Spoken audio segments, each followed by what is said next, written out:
5 سال پیش در چنین روز فصل تازه در تاریخ دیرینه افغانستان باز شد. جمهوریت 20 ساله با تمامی ساز و برگش فرو ریخت و امارت اسلامی برای دومین بار به مسند قدرت بازگشت. این مسیر 5 ساله مگر با فراز و فرودهای روبرو بود. امارت اسلامی از دستاوردها مگر جهان از چالش‌ها در افغانستان سخن می‌زنند. در این گفتگوی ویژه از چهره شناخته شده امارت اسلامی آقای ذبیح الله مجاهد سخنگوی امارت اسلامی میپرسم که افغانستان تحت حاکمیت امارت اسلامی در چه سمت در حرکت است؟ شخص خود وی چقدر از سیاست‌های داخلی و خارجی و وضعیت کنونی راضی است و اینکه سال پیش رو برای امارت اسلامی چگونه خواهد بود؟ درود بر شما، من عایشه شریفی هستم. آقای مجاهد سلام، وقتتان بخیر، خوش آمدین به برنامه. میخوایم از اینجا بحث را آغاز بکنیم. اهمیت 15 اگست به امارت اسلامی و مردم در چی است؟ بسم الله الرحمن الرحیم. حامد و مسلیان اما بعد، ما هم سلام های خود را به شما و همکارایتان و همچنان تمام بیننده ها و شنونده ها تقدیم میکنم. خرسند هستم این روز و این روز پیروزی مردم افغانستان با هم صحبت میکنیم. اهمیت روز 24 اسد ای است که افغانستان تانست در این روز یک اشغال 20 ساله را که حدوداً 49 کشور در او اشغال شریک بودن و بالای افغانستان یورش آورده بودن، 20 سال اشغال را حفظ کردن و همچنان مردم کشتن و مظالمی را انجام دادن. او اشغال رانده شد و افغانستان آزادی خود را گرفت. در این روزها افغانستان تانست که امنیت سرتاسر را برقرار شود و مملکت را از جنگ 45 ساله بکشه که یک دستاورد بسیار بزرگ به نظر من است. همچنان افغان‌ها در این روز موفق شدند که یک حکومت شرعی و اسلامی را تأسیس بکنند که آرزوی میلیون‌ها شهید و یتیم و بیوه است. همچنان افغانستان در این روز آرام شد و از جنگ برآمد و اقتصادش رو به بهبود نهاد و آستا به پیشرفت انشالله که در حرکت است. این تمام چیزا باعث میشه که ما این روز را گرامی داشت بداریم، اهمیت روز را درک بکنیم. این روز تنها روز امارت اسلامی یا چند افرادی که در جهاد و مبارزه بودن نیست، روز تمام افغان است، چون در این روز تمام افغان آرزو داشتن، امید داشتن و ثمره آن را هم میبینن. بله مجاهد صاحب، 5 سال از حاکمیت دوباره امارت اسلامی میگذره. دستاوردها چی بوده و چالش‌ها سر راه امارت اسلامی در این 5 سال کدام موارد بوده؟ ولی هر جریان از خود موفقیت‌ها هم داشته میباشه و چالش و مشکلات هم داشته میباشه. 5 سال گذشته ما دستاورد هم داشتیم. یکی قبلا گفتم اشغال به پایان رسید، جنگ خاتمه پیدا کرد، نیروهای قوی امنیتی و منابع و امکانات افغانی قویت یافتن و حال جغرافی افغانستان و سرحدات افغانستان را حفاظت میکنن. همچنان فرصت آغاز پروژه های بزرگ مهیا شد. حکومت شرعی و اسلامی تأسیس گذاشته شد و قوانین تمامش اسلامی شد و همچنان جلوه غصب و چور و دالان و مفاسد مختلف گرفته شد. اختلافات سمتی تنظیمی گرایش‌های مختلف از بین مردم افغانستان یک پادشه حس میکنند و هم برادر هستند و همچنان یک زمینه مساعد شد که افغانستان در بخش صنعت، در بخش تجارت، در بخش‌های دیگر اقتصادی رو به جلو حرکت بکنه و یک حالت خوب اقتصادی را به مبانی خود افغانی به وجود بیاره. اتکای افغانستان و دولت‌های بیرونی از بین رفت که اقتصاد ما از بیرون تمویل میشد، کمکات بیرون تزریق میشدن، همه حال نیست. ولی افغانستان الحمدلله حکومت داره، جوانای امنیتی داره، پیشرفت زندگی روزافزون داره. این وضعیت همه برای همین 5 سال است که ما حساب میتونیم و قابل درک است. تشویش ها هم وجود داشت. مثلا در این 5 سال ما با تهدیدات مواجه بودیم. سازمان ملل متحد همکاری درست نکرده با افغانستان، در راستای دیپلماتیک جلوی پیشرفت افغانستان گرفته شده. تحریم‌ها وجود داشت در کل افغانستان، هنوز فصل تحریم‌ها بالای مسئولین، تحریم‌های سفری وجود داره و همچنان آفات و بعضی مسائل پیش آمد، زلزله‌ها، سیلاب‌ها و بعضی مسائل دیگر. مهاجرین به یک کارگی اخراج شدن به افغانستان سرازیر شدن که تحریم‌هاش سخت بود. همچنان سال اخیر یک مشکلی با پاکستان رخ داد که چندین بار افغانستان تحت حمله آنها قرار گرفت، پاسخ گرفتن و یک تنش به میان آمد که هم راه مسدود شد و هم مهاجرین مشکلات را دیدن و هم یک جنگ ناخواسته پیش آمد که تهدیدات و مشکلات هایی بود که در 5 سال داشته. خدا بکنه که آسان شد و بخیر بگذره. بله، در مورد پاکستان یاد کردین آقای مجاهد. اگر سیاست پاکستان در قبال افغانستان مثل که تا اکنون بوده ادامه پیدا بکنه، پاسخ شما چی خواهد بود و روی کرده که روی دست میگیرین پس از این چی بود؟ افغانستان در این سیاست زیان زیاد نمیبینه. خود پاکستان زیان دیده و میبینه. اولی که از لحاظ امنیتی وضعیت پاکستان بعد از تنش به افغانستان خوب نشده. یعنی او جنجالایی که پاکستان در داخل خود داره نظر آنهایی بود که از افغانستان است، در حالی که ما با هیچ گروه اجازه نمیدیم که او طرف بره و خرابکاری بود. البته خود پاکستان چالش مشکلات قبلی داشته، 20 سال گذشته. آنها عوض از اینکه سر مشکلات خود فوکس بکنند درگیر شدن در یک جنگ ناخواسته و با همسایه که خودشان تمرکزشان از هم زد. دوم، از لحاظ اقتصادی با تمام آسیای میانه پاکستان قطع شد از روی افغانستان. تجارت افغانستان پاکستان که تجارت بسیار مهم منطقه‌ای بود در زمان چند سال این متوقف شد که خودش یک ضرر کاری در اون طرف منطقه دیورن هم است. با این طرف افغان‌ها هم صدمه دیدن ولی آنها بیشتر. بی‌ثباتی اقتصادی و بی‌ثباتی سیاسی را ما در پاکستان مشاهده می‌کنیم. به هر صورت خودشان زیاد از این ناحیه متضرر شدن و میشه. ولی افغانستان انشالله که در تمام امتحانات موفق برآمده. از این به بعد هم امیدوار هستیم که با عجز و توکل به خدا جل جلاله از این مشکلات ها میبریم. زیان زیادی انشالله افغان نخواهیم. انشالله. آقای مجاهد، در سیاست خارجی شماره ها به این باور هستند که امارت اسلامی آنچنان که نیاز بود جهان را قانع نساخت که بیاید با افغانستان تعامل بکنه. پاسخ شما چی است؟ نه خیر، افغانستان تمام تلاش‌های خود را کرد، ولی اگر تعامل با کشورها به قیمت سلب آزادی ما باشه، به قیمت ازی باشه که افغانستان آزادی خود را نداشته باشه، استقلال خود را نداشته باشه، فیصله های مستقل نداشته باشه، نتونه قوانین شرعی را پیاده بکنه و پیشرفت زندگی خود مستقلانه نتونه، این قسم تعامل ما به هیچ جهت نمیخوایم. از این قدرم انزوا و تنهایی برای ما و ایرای افغانم نخواهد خواست. و اگر تعامل به این معنا باشه که همه جهت‌ها منافع کشور خود را حفظ بکنه و افغانستان هم خود را منافع کشور را دنبال بکنه، این قسم تعاملات را ما تلاش کردیم با کشورها ایجاد بکنیم. همین حال با کشورهای اسلامی ما تعاملات بسیار خوب و قوت داریم. با کشورهای منطقه و تمامشان روابط بسیار حسنه و تامین شده تا سفارت آنها در افغانستان و سفارت ما در کشورها فعالیت بسیار رسمی و خوب دارد. همچنان با کشورهای همسایه به استثنای پاکستان که اخیراً تنش ایجاد شد با تمام همسایه ها روابط بسیار حسن و خوبی دارد. اما امین روابط حسنه در قالب یک چهار فرمت پایین ماند و به رسمیت شناسی امارت اسلامی نینجامید. آقای مجاهد، رسمیت شناسی دو قسم است. یکی است که اما اعلان بکنن و بپذیرن در میدیا هم که با تعامل رسمی دارن، و یکی است که عملا تعاملاتشان رسمی باشه ولی نتونن اعلان بکنن.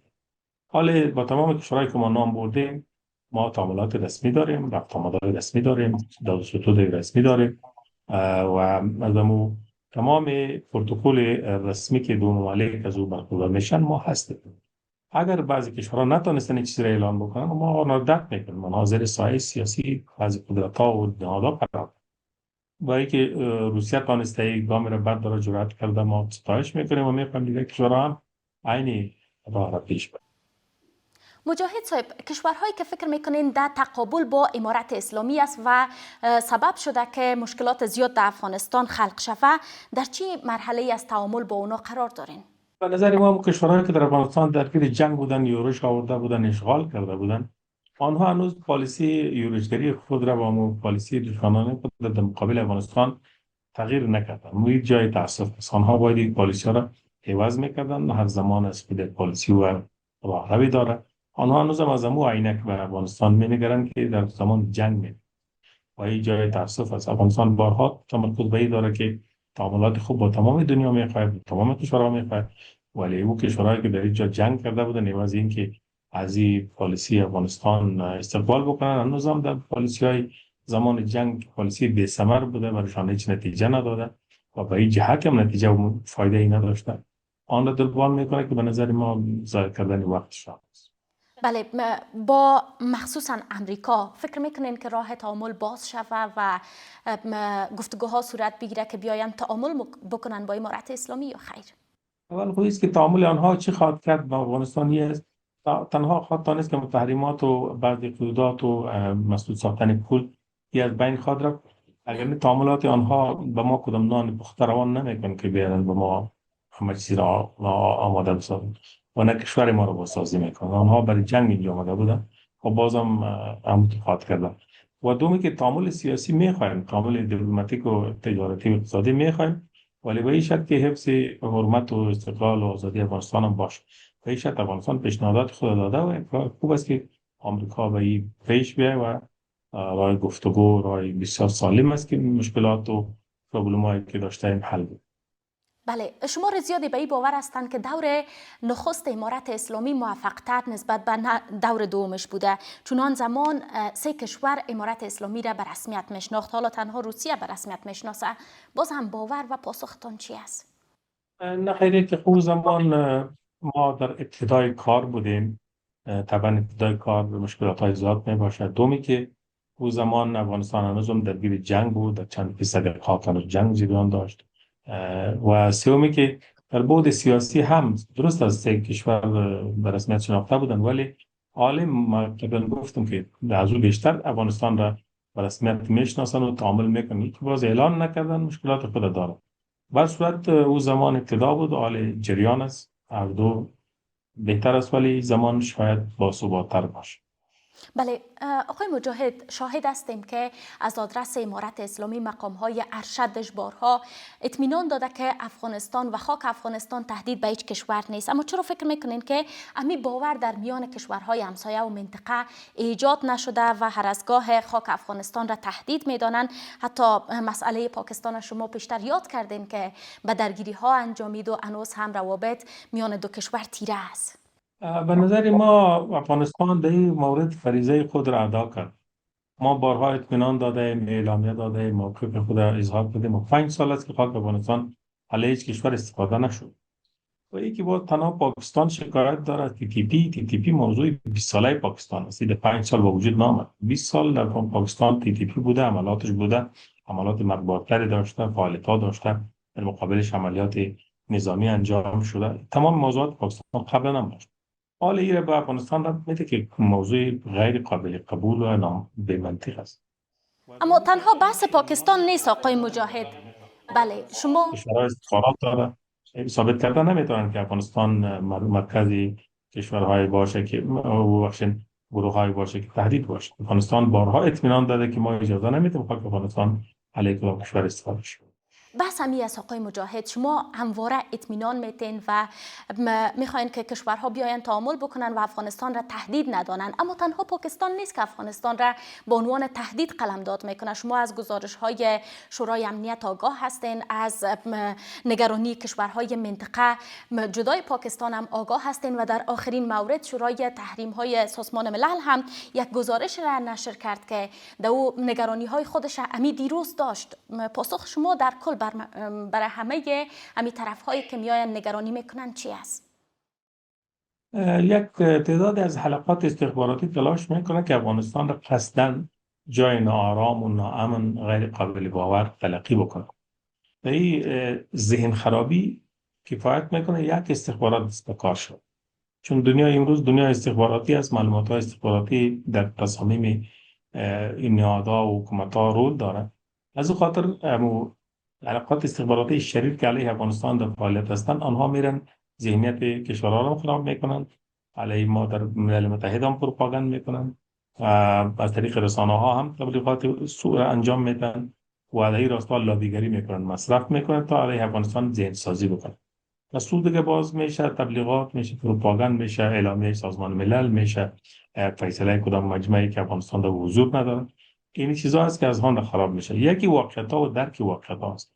افغانستان رو بیاین ببینن 5 سال دیگه سفارت‌ها وجود داره، نهادهای بین‌المللی وجود داره، یوناما وجود داره، سفارتخانه‌ها وجود داره، سفرهای کشورها انجام شده. در کدام نقطه اینجا گروه‌های خودسر است؟ در کدام جای تحرک خودسر انجام شده؟ در کدام نقطه نظامی‌های بیگانه اینجا حضور دارن و ما وانمود بکنن و نشان بده که ما اقداماتی داشته باشیم. خاک افغانستان را نیروهای امنیتی افغانستان کنترل میکنن و هیچ جایی از خاک افغانستان نیست که تحت کنترل ما نباشه. فلحاظ ایده‌ها جای واقعیت را نداره پروپاگاندی واهی است و ما را رد کردیم. درست. امارت اسلامی داره وارد ششمین سال حاکمیتش در افغانستان میشه. مسیر 1 سال پیش رو را چگونه پیش بینی میکنین؟ بله، اول خوب پیش بینی را نمیتونیم بکنیم به خاطر که نمیدانیم الله جل جلاله در آینده چی میکنه و فیصله و تقدیر الهی چی باشه. ولی اون چیزی که ما به اساس یک سلسله اقدامات میبینیم است که افغانستان سال آینده هم سال خواهد داشت. از لحاظ امنیتی انشاءالله نیروهای ما بهتر و خوبتر فعالیت خواهد داشتن. از لحاظ اقتصادی افغانستان پیشرفت خواهد داشت. از لحاظ برنامه‌های اقتصادی و پروژه‌های بزرگ ما خواهد دانستیم کارها تا زیاد انجام شود. انشاءالله که در آینده‌های خوب ما بتوانیم در آینده‌های بعدی که افغانستان مرفه و آباد داشته باشیم به امید نصرت و همکاری الهی و همدستی و همکاری ملتی. بله آقای مجاهد، در آخرین پرسش میخوایم مطرح بکنم. عاملی که امارت اسلامی تانست 5 سال تمام حاکمیت بکنه چی است و برای تداوم و استحکام پایه های نظام فعلی چی روی کرده را روی دست دارین؟ در این راستا اول ما گفتم میتونم که نصرت الله جل جلاله بود قسمی که مجاهدین ما را به دست خالی توفیق داد و نصرت کرد که یک نیروی بزرگ جهان را جوزانو در بیاره. این 5 سال هم استعانت الهی شامل حال نظام بود، با چالش ها، با دسیسه ها، با توطئه ها، با مخالفت ها، با توطئه چینی هایی که استخبارات منطقه یا استخبارات فرامنطقه تلاش میکنند یا کشورهایی که جنگ داشتن با افغانستان هنوز هم توطئه سازی میکنن یا مثلا یک همسایه میه با افغانستان یورش میاره. با تمام چالش افغانستان خوب حفاظت شد. امیدوار هستیم که در سالهای آینده هم همچنان باشد.